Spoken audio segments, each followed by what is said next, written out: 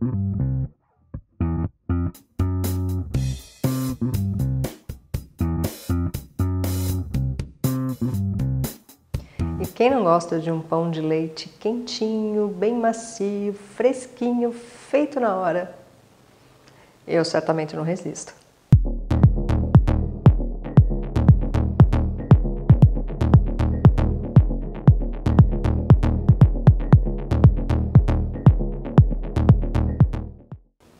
Olá, eu sou Sandra Dias, cake designer profissional desde 2001 e sejam bem-vindos ao meu ateliê. É aqui que eu faço a produção dos meus bolos decorados, das minhas flores de açúcar, dos meus macarrons, mas é aqui também que eu dou aulas práticas para todas as pessoas que também querem se tornar um cake designer. O objetivo desse canal é te ajudar a aprimorar as suas habilidades com bolos decorados, seja compartilhando com você técnicas de decorações de bolos ou receitas deliciosas que você vai poder agregar no seu cardápio, oferecer para o seu cliente e aumentar a sua renda no final do mês. Viu? Não é só de doces que vive uma pessoa. Quem é que resiste a um pãozinho quentinho, macio, fresquinho, feito na hora? Hoje eu vou te ensinar uma receita de um pãozinho de leite fácil de fazer, que fica super macio e é uma delícia. Então eu vou começar falando do fermento. O fermento que nós usamos para fazer o pão não é o mesmo fermento que nós usamos no bolo. Na massa de bolo você usa o fermento em pó químico. Para fazer o pão você vai usar o fermento biológico, que existem duas versões dele. O fermento biológico seco e existe o fermento biológico fresco. Ele é vendido em tabletes e é mantido na geladeira. E hoje eu vou usar o fermento biológico seco, tá? E o fermento biológico ele funciona de maneira diferente do fermento em pó químico, aquele fermento para bolo.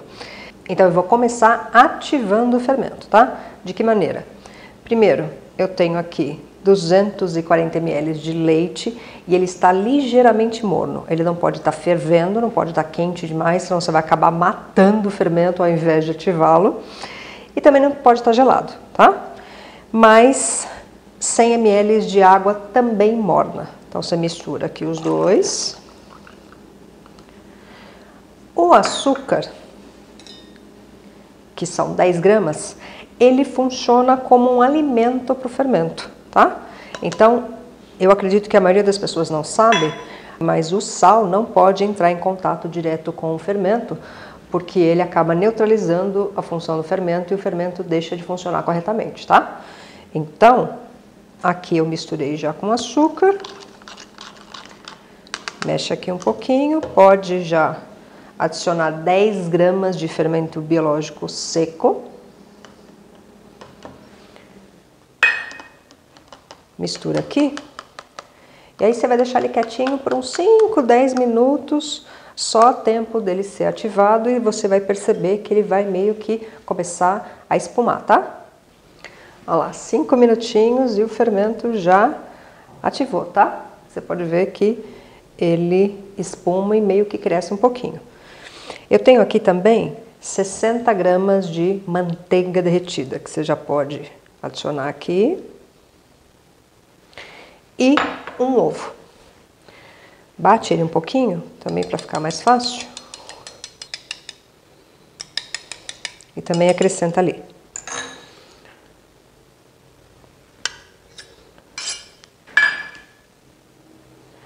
Mexe um pouquinho e despeja aqui na tigela.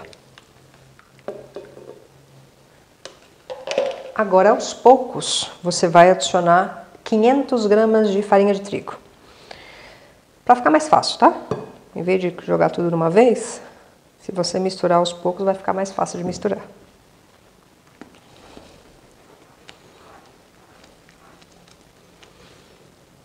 Ó.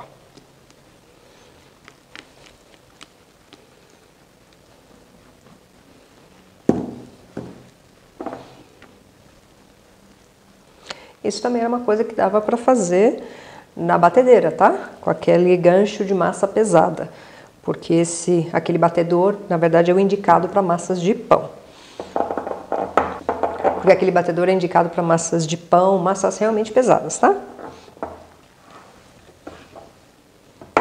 E agora, o fermento que já se misturou aqui na farinha, na maior parte dela, você já pode colocar 10 gramas de sal no restante da farinha que falta incorporar, porque agora você não tem problema de atrapalhar o crescimento do pão, porque o fermento já não está mais em contato direto com o sal, tá?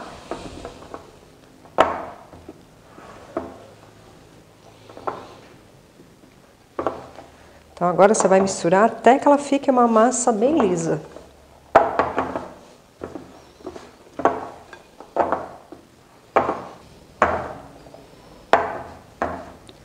Agora que já misturou e ficou homogêneo, nós precisamos sovar a massa, tá? Então, põe um pouquinho de farinha, só um pouco de farinha, não muito. E despeja a massa aqui. Novamente, se você preferir fazer isso na batedeira, com gancho de massa pesada, pode fazer, tá? Mas na mão também é possível fazer. Assim, quem não tiver batedeira consegue fazer também esse pão. Olha lá, no começo ela vai grudar um pouquinho, é normal. Mas assim que você começar a trabalhar ela para de grudar.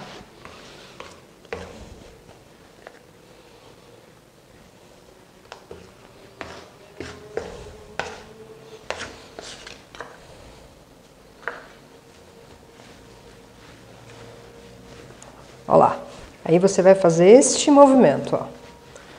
Não é esticar, você não precisa rasgar a massa, é só... Aqui, ó, traz ela pra cá e volta. Você vai sovar por aproximadamente uns 10, 15 minutos, tá? E essas farinhas comum de supermercado, geralmente elas são mais fracas, elas não aguentam muita hidratação, ou seja, receitas com um percentual alto de líquidos, que é o caso aqui, tá? Então, se você perceber que você está sovando e ela não fica assim, lisinha e gruda demais, vai aos pouquinhos, polvilhando um pouquinho mais de farinha, até que ela pare com isso, tá? Então, é aqui, ó. Ela tem que ficar assim, lisinha, tá vendo? Não vem mais nada na mão e não gruda também na sua bancada. Ó. Você vai ficar aqui pelo menos uns 10 minutos.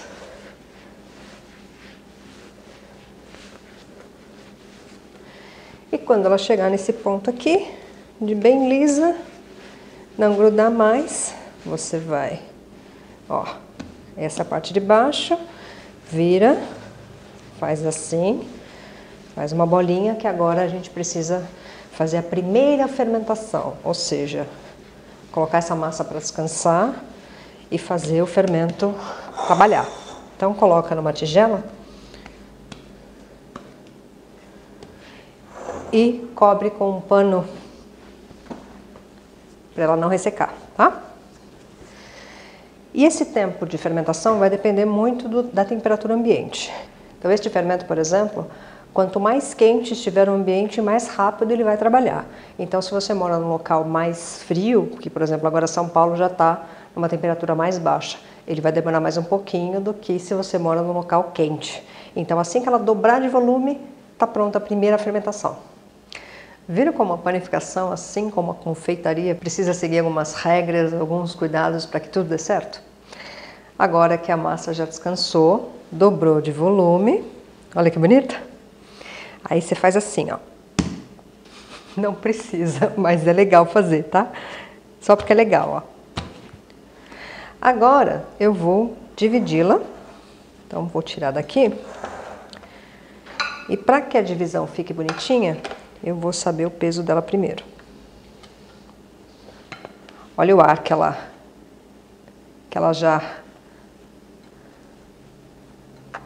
criou. Então tira daqui. Você até pode, antes disso, sovar um pouquinho. Ó. Só para dar uma desinflada nela. Ó, isso. Agora nós vamos passar para pesar. Tem 1,80 kg. Então você vai precisar de uma assadeira que se for essa de teflon, desse tipo aqui, que não gruda, você não precisa passar nada nela. Se for alumínio comum, você pode passar desmoldante, você pode untar ou você pode até forrar com papel manteiga, tá? Então aqui eu vou dividir a massa e te mostrar como bolear ela. Eu vou fazer bolinhas de aproximadamente 50 gramas, mas aí você pode fazer o tamanho que você preferir, tá? Eu quero aqui só que você veja como fazer o boleado dela. Isso. Pega aqui, ó. Esse é a frente, aqui é a parte onde eu cortei. Então, você vai fazer isso aqui, ó. Puxa, ó. Vem trazendo tudo pro meio. Vem puxando, trazendo pro meio. E aí, aperta aqui embaixo para fechar essas dobras todas, ó. Aperta bem, lacra bem. E aí você pode colocar aqui e fazer o movimento de bolear mesmo, ó. Isso. E coloca na assadeira. Então eu vou bolear todas e daqui a pouco eu te mostro como ela fica. E aqui estão 20 pãezinhos de aproximadamente 54 gramas cada, tá? Então agora a gente passa para a segunda fermentação. Então tem que cobrir ele de novo, então deixar ele descansar até que ele dobre de volume de novo e aí sim ele vai ser assado. Então eu vou colocar ele para descansar e daqui a pouco eu te mostro como ele fica. E se você ainda não é inscrito no canal, mas gostaria de continuar acompanhando as minhas dicas, as minhas receitas, aproveita para se inscrever. Clica aqui embaixo no botão vermelho inscrever-se.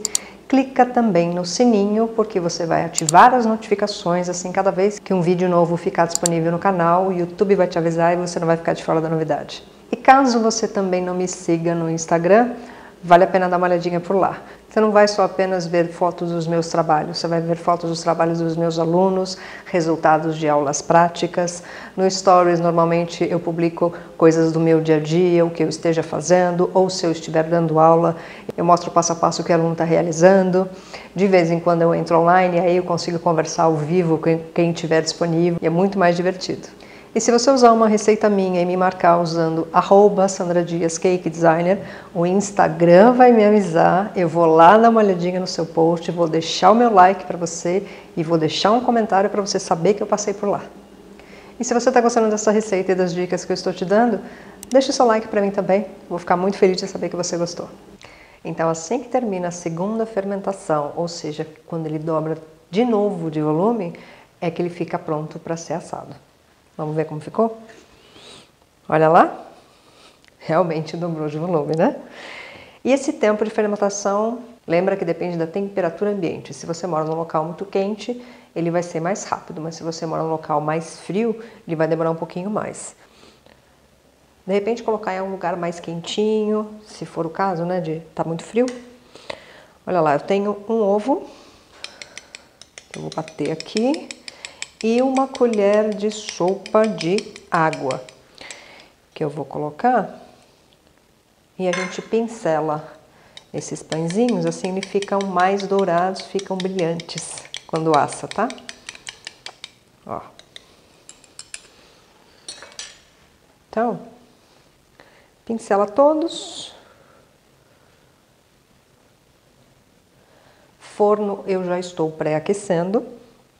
Eles vão ser assados por aproximadamente 25 minutos, 180 graus forno a gás ou 160 graus forno elétrico, tá? Por que a diferença? Porque o forno a gás, ele é um pouco mais úmido, vamos dizer assim, porque o gás ainda tem circulação de oxigênio. Já o elétrico, ele é gerado por o calor de uma resistência e, portanto, ele é mais seco. Mas também, por ser resistência, ele tem um controle melhor de temperatura. Então, ele se ajusta conforme a temperatura que você pediu para ele, tá? Diferente do forno a gás. Então, você nunca pode usar a temperatura de um forno a gás no elétrico, porque vai ser quente demais, tá? Então, geralmente, qualquer receita que use 180 graus no forno a gás, você vai precisar de 160 no elétrico. Então pincela todos, coloca para assar aproximadamente 25 minutos, ou até que ele fique levemente dourado. 25 minutos depois, olha que lindo que ficou. Ele cresceu mais um pouco dentro do forno, tá? Ainda tá quente. E eu tenho aqui manteiga derretida, que eu vou passar um pouquinho em todos eles. Ai, que delícia! E depois salpicar um pouquinho de flor de sal. O que que é flor de sal? Ele é um sal marinho também, tá? Só que um pouco diferente do sal refinado comum e até do sal grosso que a gente conhece. Que todos eles são sais marinhos, né? Mas a flor de sal, na verdade, ela é recolhida artesanalmente. Ele é um cristal que se forma em determinadas circunstâncias de temperatura, de tempo, e ele é um cristal muito mais delicado, mas por isso mesmo ele também é mais saboroso, tá? Mas não é obrigatório. Se você não tem flor de sal, não tem problema. Pode não colocar nada, ou como você pode usar o sal grosso também, não tem problema nenhum. Aqui eu só tô colocando porque eu sei que fica gostoso. É só uma opção, mas não é obrigatório. Ó, passa em todos, enquanto quente mesmo, tá? Não espere esfriar não, passa enquanto logo que ele sai do forno. E aí eu tenho aqui a flor de sal. Então põe um pouquinho e assim que ele tiver um pouquinho mais frio, porque tá muito quente ainda, eu te mostro como ele fica por dentro. Tá bom, vai, ele não tá totalmente frio ainda, mas eu vou abrir do mesmo jeito. Vou te mostrar como fica. Olha como ele é fofinho, ó. Vamos tirar esse daqui do canto. Olha isso.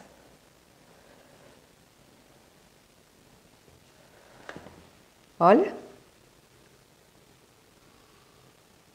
Vamos ver como ele fica por dentro?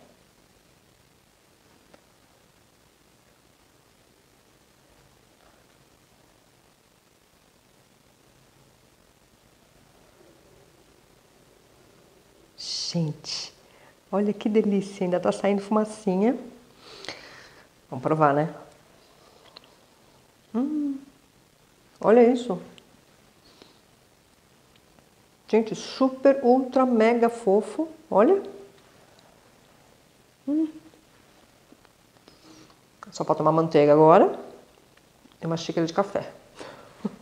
Então vocês viram que a panificação é irmã da confeitaria. Você precisa seguir as regras direitinho, os cuidados com as quantidades, os ingredientes, respeitar os tempos de fermentação, mas se você faz tudo bonitinho, olha que lindo! O pão cresce maravilhosamente bem, fica fofinho e isso vale para praticamente quase todas as receitas, tá? E quem não adora um pãozinho fresquinho, quentinho e macio desse jeito, não? Mas infelizmente o pão caseiro não tem uma durabilidade tão longa assim. O ideal é que ele seja consumido no dia, você ainda consegue fechar num saco plástico ou até mesmo num pote hermético, mas no dia seguinte já não é a mesma coisa.